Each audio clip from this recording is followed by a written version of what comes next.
They left hoping to help feed their families,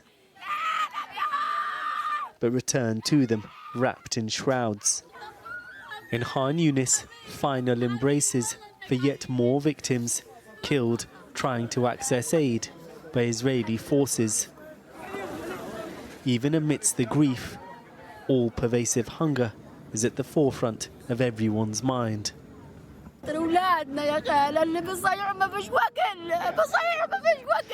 Our children are crying because there's no food. Come to the camp and see at night how the children cry because of the lack of milk and food. The desperation in Gaza underlined today in a warning by experts that multiple thresholds of famine have been crossed in the territory, with Israel accused of deliberately starving the population. Israeli officials deny that, though under mounting international criticism, have begun allowing more aid trucks in. But the chaos inside Gaza means crowds of hungry people, as well as profiteering traders, scrabble for each bag of flour, and the most vulnerable are left with nothing. UN officials say Israel needs to do much more to help them deliver supplies. Israel's actions are unifying global anger against it. Ahead of a high-level conference on the conflict, France became the first major European power to announce it would recognise Palestine as a state. In Britain, the Prime Minister threatened to do the same unless Israel changed course. So today, as part of this process towards peace, I can confirm the UK will recognise the State of Palestine by the United Nations General Assembly in September, unless the Israeli government takes substantive steps to end the appalling situation in Gaza, agree to a ceasefire, and commit to a long-term sustainable peace, reviving the prospect of a two-state solution. Israel has long argued against unilateral recognition of Palestinian statehood. Its current government opposes any kind of two-state solution. Establishing a Palestinian state today is establishing a Hamas state, a jihadist state. It ain't gonna happen. On the ground in Gaza and the occupied West Bank, the prospect of a viable Palestinian state is under threat like never before. In the West Bank, Israeli settlements are expanding at an unprecedented rate, and violent settlers feel they can act with impunity. The man waving his gun wildly here is widely identified as Yinon Levy, an extremist under British sanctions. In this video, filmed yesterday, he's alleged to have shot dead Auda Hathalin, a Palestinian activist who helped film an Oscar-winning documentary on his community's displacement. Back in Gaza, Palestinians scan the skies, looking not just for Israeli bombs, but for aid dropped from the air. The immediate priority here, not political wrangling, but food for the hungry and an end to the bloodshed. Well, in the last hour, on board Air Force One, President Trump, on his way back from Scotland, told reporters that the US wasn't in the same camp as the UK and other countries which have said that they will recognise Palestine as a state. Well, joining me now is Barbara Leaf, who was until January the US Assistant Secretary of State dealing with the Middle East, and Bronwyn Maddox is the Director of the Foreign Affairs think tank Chatham House. Welcome to you both. Let me start with you, Barbara, if I may.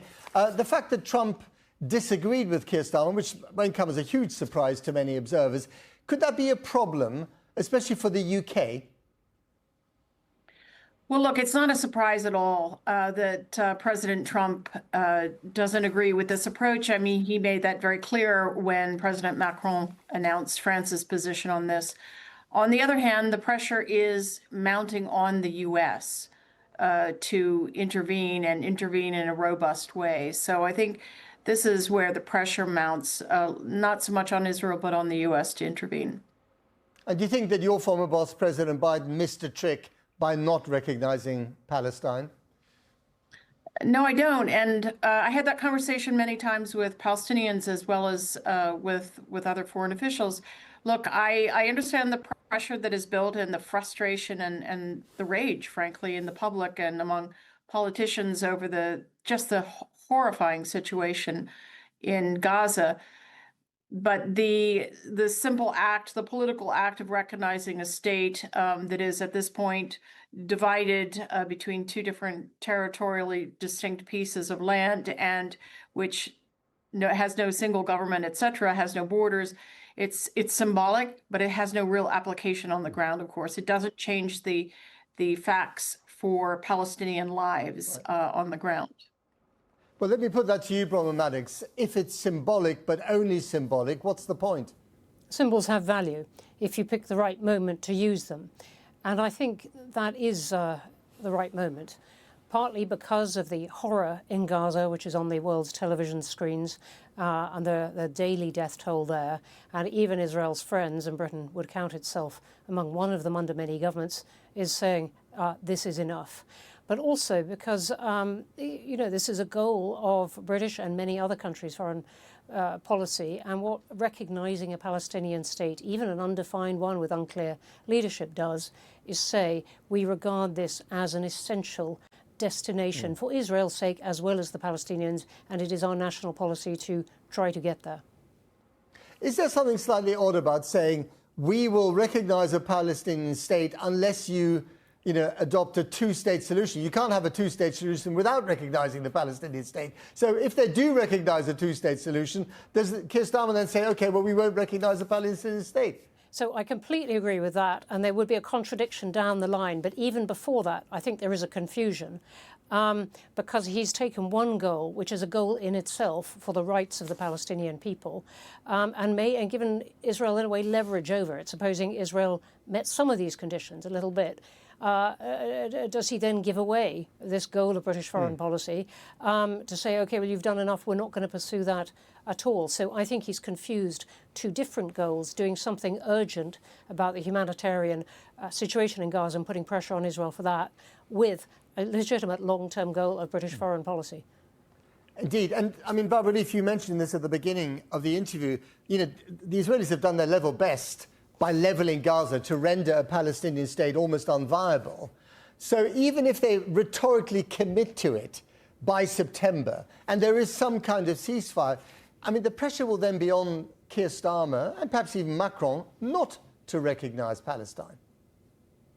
If I could just offer another thought, the thing that's always bothered me about the levying of such a move in such a context, it almost sounds like a punishment. I never want to see the very legitimate quest for statehood by the Palestinians be used, levied in some way that looks like a punishment. Right. Bronwyn, I mean, the Israelis are saying tonight that this is rewarding Hamas for what they did, for the appalling acts of October the 7th. OK. Barbara, sorry, we seem to have lost Bronwyn Maddox for a second. So, Barbara, I mean, to you, the same question. The Israelis are saying tonight this is rewarding Hamas for October the 7th. Do you agree with that? No, that's nonsense. And that's painting an entire people, 2 million in Gaza, 3 million in the West Bank. It's painting them all, tarring them all with a single brush, as if they are themselves responsible for the terrible atrocities that Hamas carried out. Hamas doesn't support a two-state solution. Hamas doesn't support any of this. So I think that's sort of the flip side of nonsense of levying something as if it's a punishment, but also viewing it as such as a punishment and a reward for terrorism. That's just not true. Bronwyn Maddox, finally to you. I mean, you've got the rhetorical recognition of something that 140 nations have done already. Now, Britain might do the same in September. But, with every day that passes, Israel is rendering the reality of a Palestinian state that is viable on the ground almost impossible. So what needs to happen for this rhetorical commitment to actually have currency to the people that, to whom this matters most, the Palestinians? A lot needs to happen, but most immediately pressure on Israel to stop what it is doing. And I think Keir Starmer was absolutely right in this, to link the West Bank and the encroachment that Israel is making onto the land, particularly between Palestinian towns and villages, to render a contiguous state impossible. He's right to add that to the pressure, but also it gives him a way to bring in the region, which is going to be absolutely indispensable in this, both in rebuilding Gaza, but in also working out what a Palestinian leadership could look like. Indeed, and that is a very tricky question for another day, I'm afraid. Bronwyn Maddox and Barbara Leaf, thank you very much to both of you for coming on the programme. Well, as we heard in Sekunder's report, Odeh Hathaleen, a Palestinian teacher and activist who campaigned against illegal Israeli settlements and settler violence, was shot dead after a confrontation between villagers and settlers who were using a bulldozer to destroy property. Mr. Hathaleen helped to make No Other Land the winner of the best, or actually not Mr. Hathaleen, well, yes, he was one of the people who did help to make it, but also we're going to speak to the director in a minute. This was the Oscar-winning documentary which won the prize at the Oscars earlier this year. An extremist settler previously sanctioned by the US has been arrested on suspicion of the shooting. Around 1,000 Palestinians have reportedly been killed in the West Bank in the last 2 years amid an increasing wave of settler and Israeli military violence. Earlier, I spoke to the Palestinian filmmaker Basil Adra, who co-wrote and co-directed No Other Land and was a friend of Odeh. I began by asking him what Odeh was like. Well, Odeh was a very, very close friend to us. He was an activist, he was a father and English teacher teaching the students of the community. He was the one that really, for years, supporting in non-violent protests against the occupation, against the settlers, against the military, demolishing his community and the other communities in Masafer Yatta. He's a football fan, and as I said, he's really always very positive person, supportive. He's a teacher, he's an amazing father and friend. Your hearts must be broken. Yeah, we're really not believing that his body still captured by the Israelis. Today the army invaded the Morn tent that his family and us established at his home. When you set up the mourning tent for his friends and his family to grieve the loss of Odeh, you're saying the IDF then came in and disrupted the gathering? Yeah. They forced all journalists that came to cover the story to leave. They forced everybody from the communities in Masafer Yatta to leave there. From there, they arrested 2 international activists and they used stun grenades. And they said, you cannot have a mourn tent here, you come together. That, for one reason, is to prevent the solidarity with Audah's family, Audah's children, Audah's mother and brothers, and to allow, as I said, the bulldozer that were working there yesterday, that now is back again to work with the help of Israeli soldiers, police, and border police. And so the reason they gave for ending the mourning tent and the meeting was that it was illegal or an illegal gathering? What was the reason they gave you? We live under a military control. This is what means it's apartheid. I can't appeal even to a court for that. I can't protest. I can't reject. And this is what happened there. They said it's closed military area. Journalists can't be there. Solidarity activists, me can't be there because I am from different village. But the settlers can be there. And the settlers are governed by civilian law, including the man who allegedly shot your friend. And you are governed by military law because of the occupation. So that the settler that shot Odeh yesterday, he was released today in an Israeli civil court, in apartheid court. But five people from Audah's family are still in jail. They were arrested yesterday, abducted by the military. They're still in jail, and they were postponed their detention in a military court. Under what charges are they being held? The claims are that they attacked the settler and they throw stones. So for that, they are held in a military jail and brought in front of a military court. But the settler who shot Odeh to death is brought in front of civil court, and that decide to release him. And apparently he's under house arrest now, but he could face charges of manslaughter and also firearms possessions charges. So that is the case at the moment, as far as I understand. Yes, you're right, but we never believe that something will come out of this. A settler hit my cousin in the chest, going back one step and shot my cousin in the stomach, and that whole crime is filmed in a video that I taped. And this settler was taken. They said they took his gun lessons, but I filmed him again attacking another people in the area. And he's still free. He's still able to attack more people. So we never gonna gain any justice in front of Israeli courts, because all settlers, their courts, army, police, are all has one goal, which is to displace us from our land. So even if Britain, let's say, were to recognize a Palestinian state, do you think that might make any difference at all to your future? Yes, it's important, but it can't. But not alone. Israel should pay consequences for its crimes, for continuing the occupation. Now there is a ICJ ruling that the whole Israeli occupation is illegal.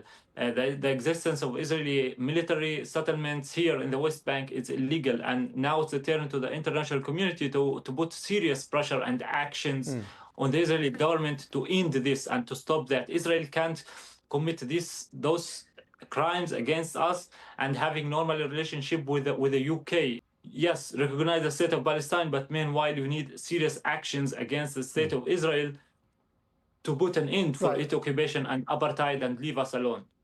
Basil Ajra, thank you very much for joining us. And you can watch a longer version of that interview on the latest episode of The Forecast. You can watch it on our YouTube channel. It's on Spotify and on the Channel 4 website, or wherever you get your podcast.